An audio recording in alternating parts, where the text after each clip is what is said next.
For years, Don Mold has been seeking justice in the death of his 28-year-old son, Alex Rios. And I never referred to him as my stepson, okay? He was my son. The family admits Rios had run-ins with the law and a history of drug problems. But he had come home, he was trying to get cleaned up, and he was working every day. But that all changed on September 19th, 2019, when Rios was arrested for an outstanding warrant involving a misdemeanor domestic dispute. He was then transported to the Richland County Jail, and after several hours, video obtained from the sheriff's office shows Rios began shouting in his cell. That's when corrections officers tried to place him in a restraint chair. But when officers opened his cell door, Rios bolted. The video shows at least 5 officers soon catch up with him, and what happens over the next 4 minutes is hard to watch. And we warn you, the video is graphic. Use your taser! I'm not fighting! Tasing! Tasing! No, dude, take it off! No! Taser, taser, taser! I'm not even fighting him!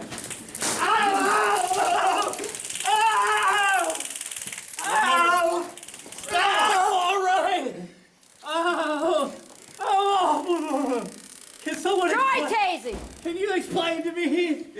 Because you're No, you're I didn't say you were! Oh!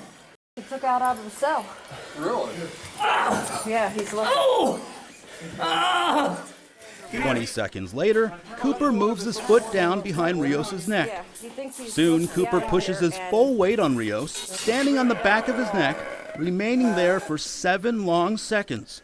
You can even see his left foot dangling in the air.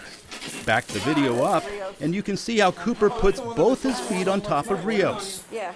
Ah, that's safety! Turn it off, turn it off! Turn it off! Get beside me.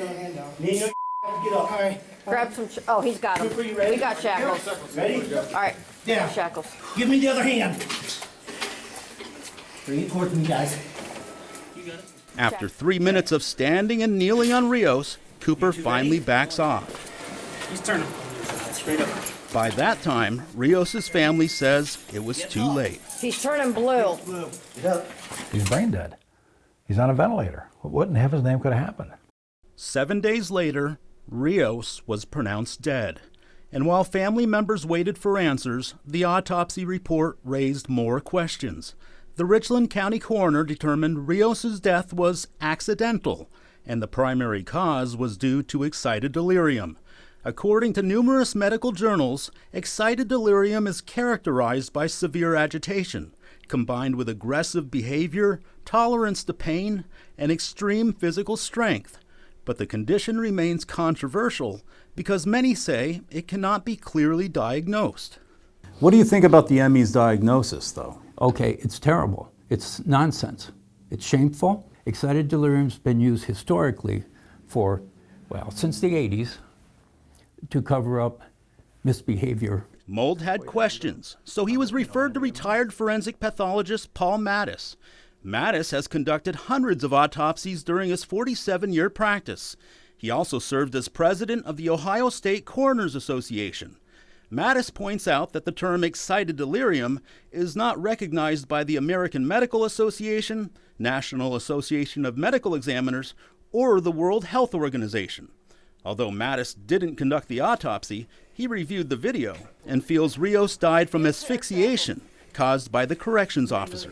And he was taking terminal expiratory gasps and expirations where they were pushing the air out of him, and he couldn't breathe. In 2020, the Bureau of Criminal Investigations completed an investigation into the case and referred it to a special prosecutor in Medina County. Last December, Cooper was charged with recklessly causing the death of Rios. We caught up with Cooper at his home in Shiloh. We want to talk about the Alex Rios case. All right, I can't talk to you. You have to talk to my attorney. Okay. Can we ask you a question? Not right now, I'm sorry. Okay. Cooper's attorney also declined to comment. The Richland County Sheriff's Office provided a written statement saying, in part, the death of Mr. Rios was a tragedy, regardless of whether thoughtful people disagree about the reasons for this loss. The RCSO has cooperated fully with the investigation conducted by the special prosecutor and trusts in the criminal process to provide justice to the Rios family and former corrections officer Cooper. Mold feels criminal charges should also be considered against the other officers who were involved. Everybody in that room had a choice to make, and they choose what they choose. And it takes us 4 years to get an indictment on one person. What about the rest of the people that are in that room?